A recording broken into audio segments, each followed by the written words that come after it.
everybody. Welcome to Cincinnati Real Producers Podcast, powered by Nextdoor Photos. I'm Patrick Braddock, owner and publisher of Cincinnati Real Producers. And I'm Daniel Ziegler, owner of Nextdoor Photos. Every week, we're getting to know Cincinnati's top realtors. Our goal is to elevate and inspire the real estate community throughout greater Cincinnati.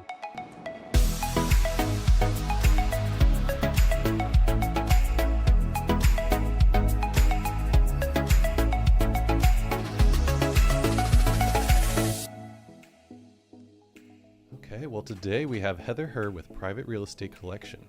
Heather is entering her 20th year in real estate, licensed since 2003. She's been the recipient of the Ohio Board of Realtors Circle of Excellence Platinum level every year since 2007 and the Ohio Board's Pinnacle President's Sales Club since 2005. She's also a certified pricing strategy advisor, a Christie's International Real Estate Luxury Specialist, and a 4-time national champion All-American athlete at The Ohio State University. Her team is ranked as the #1 small team in Cincinnati and #2 in all of Ohio by Real Trends in 2023. In the last 5 years, her team's production volume is over $380 million, and over $260 million of that is just since 2020. Welcome to the show, Heather Herr. Thank you for having me. I guess that signifies you as a professional. Oh, Golly. gosh, I feel tired now. I feel tired for you. It sounds really good when it's all together like that. Yeah. I need an intro like that every day. That's awesome. Talk about motivation right there. No kidding. So how's everything going? Things are really good. I think the last time we had actually even talked a lot, I had just torn my ACL like 3 years ago. I think you're right. That was a long time ago. That was a long time ago. And a lot has changed over the course of 3 years. What were you doing? You were playing pickleball? Paddle. I quit Paddleball? that. Yeah. I quit. My gosh. That was a fun. long time ago.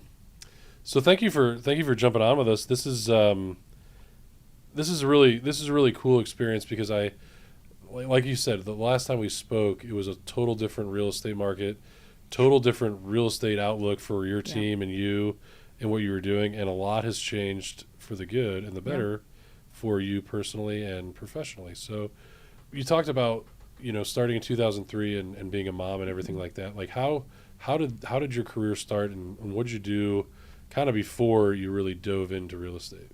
That's a great question. So I actually was talking about this today during a speaking series.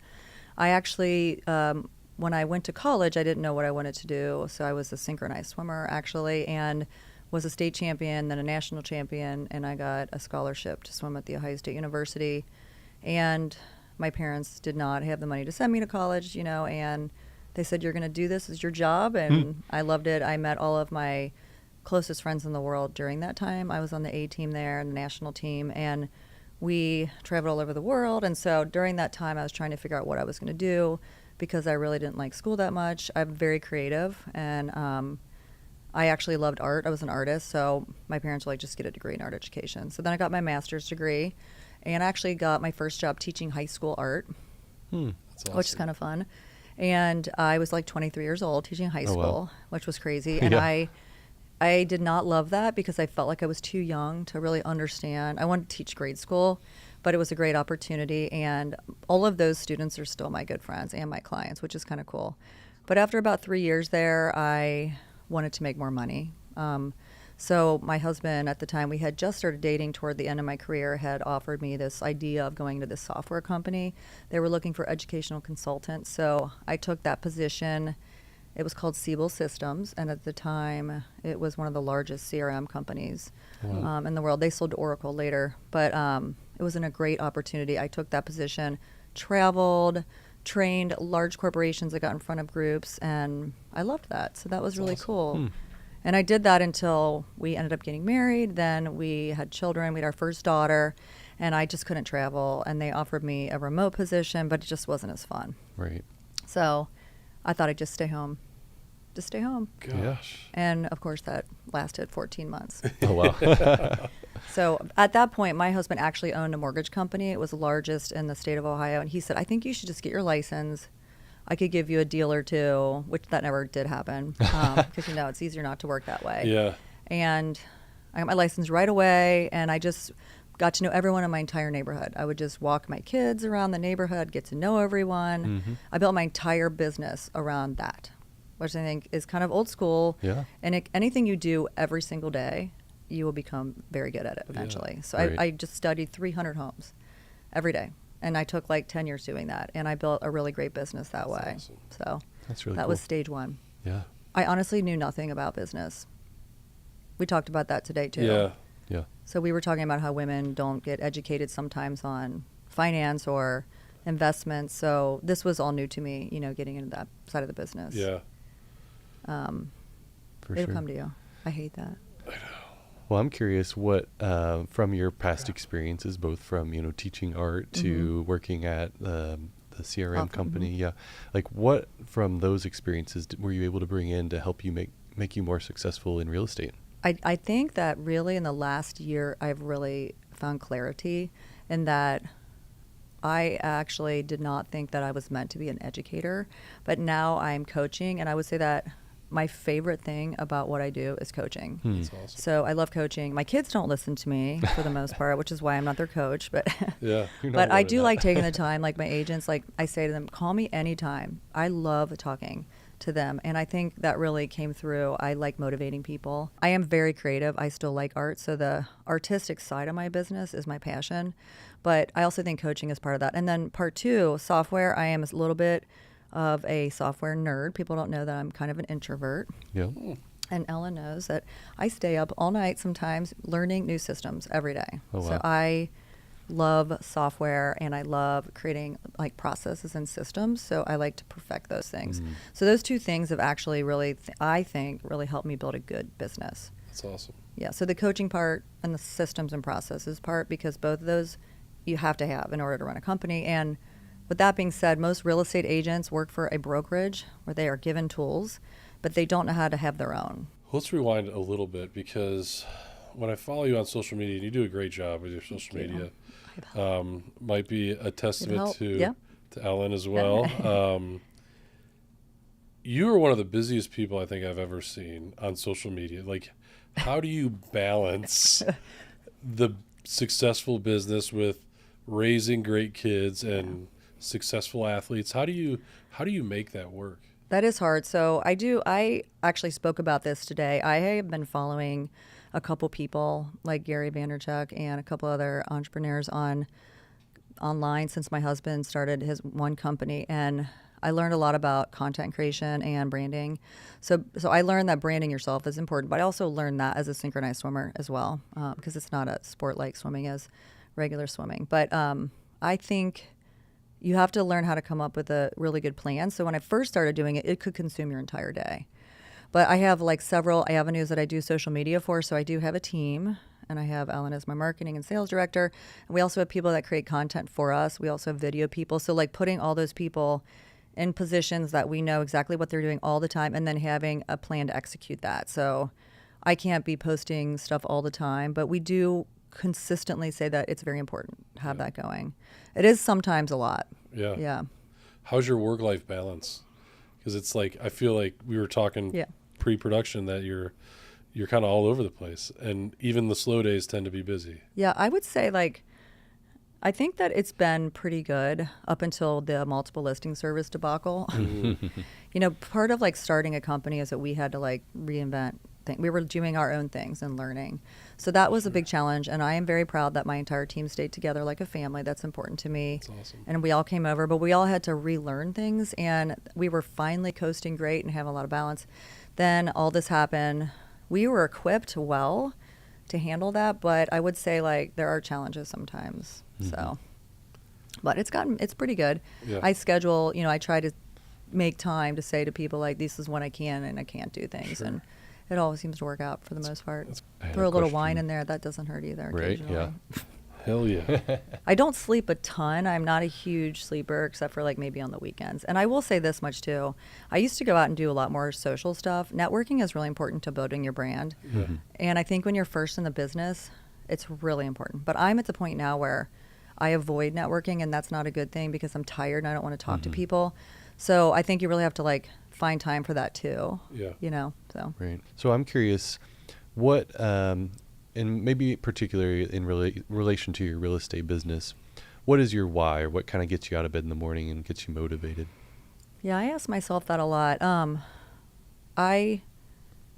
It's changing all the time, and I think my biggest thing is just I want to continue learning and growing, because a lot of times I think people have asked me, aren't you going to retire? I'm not afraid to say that I'm 51 years old. I'm starting a business when I'm 40 something years old, but I feel like I want to always work because I like learning, and my why is to build a foundation for other teams to learn from, and to actually help my team become stronger, and also be a good role model for my children, with having daughters too. Because the way I was raised, my parents, they didn't understand why I worked, if I'm being honest with you. Wow. Yeah, it was really weird. And my mom would always kind of look down on that, like if you weren't working. But now my parents are older. I'm very grateful that they're still both, alive and doing well. They're very proud of me, and it makes me feel really good. So, awesome. Yeah. There are some days I'm like, what am I doing? But, for me, it's not really about money. I mean, money is really important, obviously. I feel very lucky now. I could retire if I wanted, but now I want to give back by doing this, by helping other people also do the same thing, because I find a lot of enjoyment in that, Yeah, I hate when people say that it's not about the money, because everybody has to survive. Like, everybody has to make money, and you don't have to be bragging or anything like that. You can be very humble about earnings and stuff like that, which is great. But anybody who says I don't do it for the money is a flat out liar. Like, you have to work. You have to generate some sort if you're of losing money, income for your family. Yeah. Right. Like I have to make sure. I will say my husband does a lot of my back end bookkeeping and all that. You have to be positive on your cash flow. You can't keep spending. I mean, I get hit up all the time by people who want me to do all kinds of stuff, and I have to be careful about that. I grew up very conservative West Side. Parents were, we didn't have a ton of money, that just saved all the time, and they did very well. Don't get me wrong, never was lacking, but I didn't understand the value of investing and doing those kind of things. So I am very careful about how I spend my money, For sure. And I also want to make sure I retain my employees' positions and pay them appropriately. So it's not like I'm going to the bank yay. I pour most of the money I make back into the business. I pay myself a very small salary every year. And I'm happy to share that with anyone. Well, I think that's a testament to culture as well. Like, retention breeds good culture, breeds good workplace. I think that the fact that people want to work with you and work with your business is a testament to what you guys have built. And that's pretty cool. That. Thank you. So, I feel very proud. I'm very proud, too, because we're all very different, all the girls in the team, and come from all different types of families and backgrounds. And I think we support each other, and really, that is a great thing, that having that camaraderie within the office. Absolutely. It's kind of like me being on a synchronized swimming team, which that also kind of relates back. I mean, for people that don't know, when you do compete in synchronized swimming, there are 8 people on a team. So there's the A team and the B team. I call my team at Team Herr the A team, but there's more than 8. But you're in a formation and you train together. So that's awesome. That's awesome. I mean, I think one of the things you have referenced and kind of we haven't really talked about, I mean, you've built your own brokerage. I mean, Private Real Estate Collection. You want to talk a little bit about that and what that experience? Yeah, so I am not a broker. People have asked that. I don't have time to do that and serve what I love to do, which is our clients and have our team. So I did partner with a company they're based out of California. They're called SIDE, SIDE, who I'm very good friends with, the owner, the CEO, and absolutely love the company. It took me a long time to really understand the business. I don't think a lot of people here really understand, but it's essentially a company that helps build boutique brands side by side. So they're not saying we're the company, we're the brand, and we want you to be under us or part of it with our name all over it. They want you to build your own brand and help you do it. That's awesome. Which is pretty cool. So every person within the group, you have to have a doing business name in real estate. So when I was at Coldwell Banker, and I love Coldwell Banker, but it was always Team Herr with Coldwell Banker. So Private Real Estate Collection is the name that is not, instead of being side, is my company name, and then Team Herr is part of that. Sure. Nice. So yeah. That's pretty cool. That's great. What was I mean, you talked about starting your own company and everything like that. What do you see in the next 5 years with that as far as your growth and where you want to take that? Yeah, so when I originally wrote my business plan, and we have an article that came out in the Courier, our plan was to scale the business to have like 100 teams within our brand. So we, not necessarily going too far, but like a couple teams in Ohio, a couple teams in Kentucky. We are licensed in Kentucky now. But then going up maybe some north and then definitely down south. But what happens, I think, when the industry changes is that you have to really tighten up your personal brand and your company before you can become bigger. Yeah. And that's okay. So we took a little step back to make sure things were great for our team and that we could maintain our numbers too. I mean, there's not many teams that are going to do $90 million a year, and we're a small team. So we have to be able to have that as well. So with that being said, I definitely am going to grow the company again. I'm back on the books to do that. And I think our first stop will be down in Florida because I actually have a house in Florida as well. That's awesome. So yeah, Sarasota area. And I am almost licensed there, but I'm not rushing. Yeah. You know, I want to make sure that I'm doing this the right way. I also feel like people think of they might think of what I'm doing like a franchise or something. It's not like that. Because when I think of franchising, I think of, and it's not all companies, but I think it kind of strips down like the beautiful parts of it. Like I'd like to believe that we have a boutique high-end brand, and I want to make sure that whatever company I bring in, they get the same thing and the same package from me, meaning that I have to make sure that we're ready for that. Yeah. Yeah. So That's interesting. Have your girls ever shown interest in following your steps? it's funny. Yeah, I get a lot of text messages from their teachers. They have great teachers, and they will tell me that they're doing projects in school, and then one of my daughters is pretending to be a real estate owner, and she has like 20 kids on the team already. I mean, it's pretty funny. Oh, that's awesome. They said they'll never do it, but I have a feeling one of them will. Really? I don't know. I swore I would never get into real estate, and my dad was in real estate when I was growing up. So funny how it all works out, but I think one of our kids will, for sure. Probably not my oldest. You know how that goes, birth order. Yeah. Firstborn knows everything. Sorry, Skylar. Find their own path. Yeah. And she's so smart, but they always want to do their thing. I get that, and but yeah, maybe the youngest even. Yeah, you never know. She's very helpful too. They understand. They actually, the thing, if you're in real estate, they know that I'm working all the time. Right. And I will say, my role has changed a little bit within our company. So I'm not constantly on the phone with clients, but I'm also helping our teammates, and they have really, they're very understanding about that. And they also look at our team like their family too. Sure. So that's been really nice. Well, I think we've talked about this before. I think it's interesting. If you're successful at what you do in real estate, people only see the tip of the iceberg. Yeah. Family members see the whole iceberg, right? Oh So my it's God. like they get to see the ins and outs of everything that you're doing on a daily basis. So sometimes it's scary, Oh, yeah. I don't know if I want that, Mom, Right. but- That's what my kids would say. All you do is work. Right. Or you're always on social media. Yeah. I guess all their friends see me on social media and stuff too. So, but their friends love it, but they act like they don't like it. But Yeah. kids, Yeah. they love it. Yeah. Would you ever expect to be where you are today, 10 years ago? No, it's weird because I think the last time we met, I thought I was like, yep, this is it. This is great. Yeah. And I actually was very proud of where we were then, but I do know my person, and which is every time I get to a certain level, I know that I want to grow. So I was getting to the point where I couldn't grow again, and I was like, what do I do? Do I just quit and do something else? But I feel like when you do something for so long, you have to continue doing it. Why quit doing it? But just Right. change what you're doing, So I honestly did not really think this was going to happen. It was a huge risk for me to do this too, to leave comfort and a company that loved us. I mean, they were very shocked when we left. Yeah, I was going to say, you set some ripples in the water, that's for It sure. was hard. I mean, I absolutely love everyone I worked with there, and the owners and the brokers, and we're still good friends. Yeah. And I give them huge props for that, because the company prior to that I was with, they did not get that same reaction. But I understand,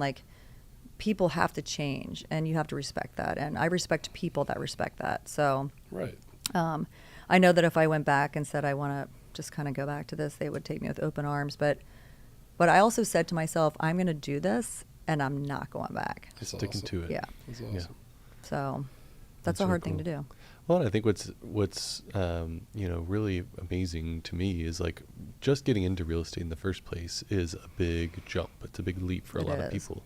And for you to have done that and then to make this leap again, like a second leap, like you said, is a big risk. Like, thank you. Done that twice. Like that's thank you. Really I've had noting. a lot of agents coming up to me in the last couple months, more than usual, like asking for advice on this. And I think it's hard because the market it's changed a lot, Absolutely. And I'm in a different place, so it's harder for me to give advice on like what I think about that. But yeah, so I have a lot to say about that too. But yeah, thank you. I appreciate that. Yeah, absolutely.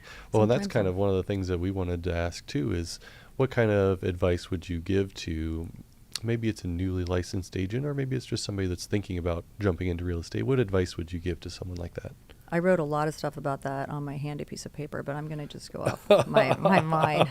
Off the cuff. So off the top of my head, I have a couple agents on my team that are new right now, and I was advised not to take a new agent on, and I actually probably would agree with that advice, but not that I'm saying I made a mistake. I'm absolutely happy with what I did. I just knew that I had to put a ton of more work into it because mentorship is huge. I think that's part one. For example, like, if I was a brand new agent, I would probably join a team because it's almost impossible to run a company. Like, you can't run an entire real estate business by yourself. Right. And brokers, they are not equipped, in my opinion, to help someone that's new other than just a very generic level. So you really have to be a hungry entrepreneur on your own, or you need some help. So I would say being part of a team or getting a really good mentor is huge. Education, continuing education obviously is important, but even new agents, I see it all the time. They get their license, they're like, I'm going to go out and sell everything. I can't get a listing. They're saying, I can't get it. And I'm like, it takes time. Right. It does take time. This business is not made that you get in the business and you start making money the first month. Right. It could take 6 months. It could take a year. Once you get a pipeline rolling, then you're good. My other advice is creating brand around yourself and knowing what your niche is. So one of my new agents is she speaks the language, and I said, I think that's part of your niche. You don't realize how many people here would love to connect with you about that, and she's starting to see that now. That's awesome. That is So awesome. yeah. That's great advice. So I guess that kind of ties into the secret sauce of success. Yeah, I would say so. Like, my secret sauce, I mean, these are kind of generic, but I think what has helped me be successful is that and this is a great question, because today I had an event and some girl asked me, she's an interior designer and a stager, and she said, I'm getting a lot of no's, like, I don't even know. And I said, I think you need to really brand yourself, and you need to put yourself out there, like, on social media, and tell people who you are and what you do, and make it all about just what you're doing all the time. Branding yourself, because people will eventually see you and recognize that, and then look at you as the expert. So someone's not going to come to me over an agent that's been in the business 30 years that knows my neighborhood better than anyone. But if they see me constantly out there, eventually that will happen. So that would be my biggest advice. And for me, my secret sauce is that I was branding myself from early. I will say, even when I was at Coldwell Banker, they had started something new there in that office where we were branded. And I love that. That was the first time a brokerage had ever done that. And that really helped. So that's when Team Herr kind of came about. Yeah. Well, I love that. I love that because this is what I remember what I was going to say. You had mentioned before how when you introduce yourself, you don't introduce yourself as a real estate agent. I think that's really powerful. Like, I don't, yeah. I think that's pretty cool from a branding standpoint, that people probably already understand at this point that you are a real estate agent, but there's no reason for you to have to say it, because you've branded yourself in such a way that you're an entrepreneur.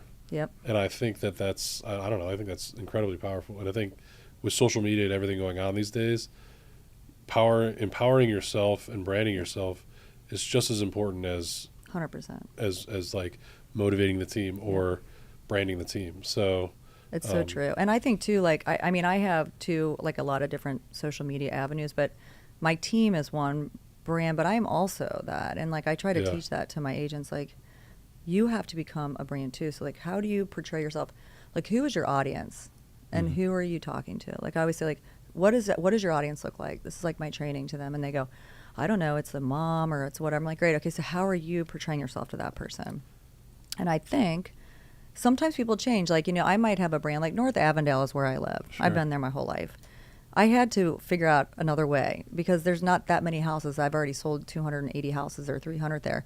So then what is the next part of my life? So it's like you have to have different ways of doing that. Mm-hmm. And I think that's key. So my team is one, but me is one, too, Right. in that That's leadership role. fantastic.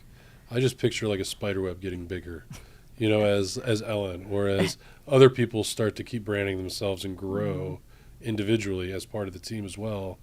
Then it's like the success is all of ours. Like, I agree. yes, you are growing yourself, and that's just as important, but it's also helping the team. It's hard for real estate agents to let go of that, in my opinion. I think realtors have a bad reputation. Like we had an event, like I was saying earlier, where I don't walk in a room and say, I'm a real estate agent, because everyone would run the other direction. Yeah. But after some casual conversation, after getting to know people, I might talk about that. But I don't bring it up unless I feel like it's necessary. Yeah.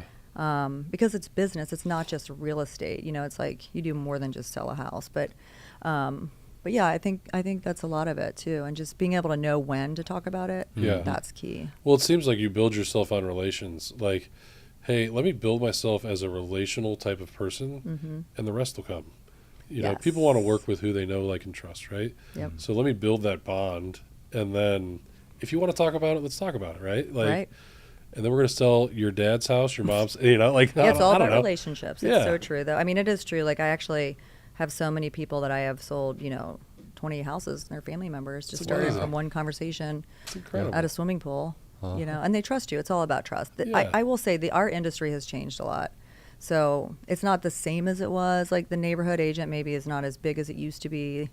But yeah, I mean, it's always going to change. One of the things that we like to talk about too is just in this, market is kind of unique, Yep. right? And so if there's someone out there listening right now that's, maybe looking to buy or sell, or maybe they're thinking that they should wait, Yeah. what advice would you give to someone that's kind of thinking that or in that boat? The market has changed, obviously, quite a bit. I mean, I worked during a recession, so I know that was really difficult, and we're not there. So I hear people complain about interest rates, but I think rates could go up, and I read something today, in fact. But I always believe that timing is about when you're ready. So, like, now's the time, in my opinion. Yeah. But it's also like when you're ready. If your kids are going to move out of your house and you found something you love, I mean, maybe that's the right time. And it's hard to predict the future anywhere, but especially in real estate. So I always tell people, really dig deep on your personal level. Where are you right now? And where do you want to be? And let's talk about that. And we come up with a plan together. So a lot of goal setting. I love to go. I have so many appointments where I go into someone's house and we just talk. We talk about their family. We talk about their kids. I feel like it's a lot of psychology. It's not real estate. Like, I need your business. Right. And I will have someone call me 3 years later from that one time, say I'm ready. And part of that is being knowledgeable of the market, so that you need to have an agent that's going to help you, because I pride myself in always knowing what's going on in the market that I'm in. Knowing what the financial side of the market's like, that's a good one. Then also knowing your house really well too in the real estate world. So, like, is your house even ready? So I constantly say to someone, if you're thinking about it, let's talk about just keeping your house up to par. So if you need to do something, you can. But that would be my biggest advice. And then as far as, like, that's more of a sell side. If you're a buyer, kind of same thing, having a plan. Like, if you want to buy a house in Florida and your kids are going to move out, maybe start thinking about that and kind of educating yourself on areas that resale's good, or knowing where you might want to be when you retire, those kind of things. It's great advice. Yeah. I have to give myself advice because I'm going to be there soon. I have a house that's too big. Our house is huge. And You're going to be an empty nester. a couple years. My My kids are like, gosh. don't sell the house. But I'm like, who's going to clean it? Yeah. I don't know. So I'm starting to think about it. I'm like, we should have sold it during COVID, but, because all those prices were crazy. But honestly, I'm seeing prices staying pretty good, especially where I am. And some areas they're doing more than they were. And you're not having to go in these weird situations where you're overpaying as a buyer, Yep. Right. which was terrible. So we're still good. I guess the ultimate question, too, is where truly does your allegiance lie, with Ohio State or with Alabama? Well, don't tell my husband, but go Bucks, because I was on the Hall of Fame there. Well, I mean, he's a I'm kind of Bearcat too, I know isn't he is, yes. So it's like he can't say that. Alabama needs to kind of keep it going, because Yeah. I do love Alabama football games are like no other. I mean, I need to get you guys I've down heard there. that. It is so, like, amazing and fun, and we love going to those games. In That's fact, we awesome. were supposed to go tomorrow, but we decided not to go because we have stuff like work and stuff. But Sure. I have not been to a Ohio State game, gosh, forever. But I'm always a Buckeye. There you go. But it's pretty close, though. I really love Alabama, though. I'm not going to Do you lie. really? I really do. So what happens if your daughter goes to Tulane? We're gonna I be- know. Maybe she'll go there. You know, Tulane's playing fingers better, crossed. but They're not great. They're Yeah. they're no Alabama. Don't tell anybody. That's for sure. I know. So, Alabama did not. The game that we went to last time, they played terrible. I Yeah. got so much crap for it, too. I'm like, I don't play for the team. I just sit there in the outfits, you know, and That's funny. have the Bloody Marys, whatever. That's So, awesome. yeah, it's fun, though. Well, very cool. Yeah. Want to wrap us up, Daniel? Absolutely. It's been a pleasure having you, Heather. I really Thank appreciate you. you I talking feel with honored. us, and I feel like we Yeah, gotta it's get been better. great. I Really feel honored to appreciate be you being here. I Yeah. appreciate it. Like it's funny because I just go home every night and I make dinner for my kids and don't feel like I'm really that important because, you know, it's nice to be like, you know, interviewed and just talked to. Absolutely. So Yeah, you're an I'm industry very leader, grateful. so Thank you. it's great to help Thank you. promote and recognize you as well. Absolutely. I enjoy it. Yeah, Yeah. thank you. I really Yeah. appreciate it. Well, thank Looking forward to seeing the big things coming down your way. you. There you go. Yeah. Yeah.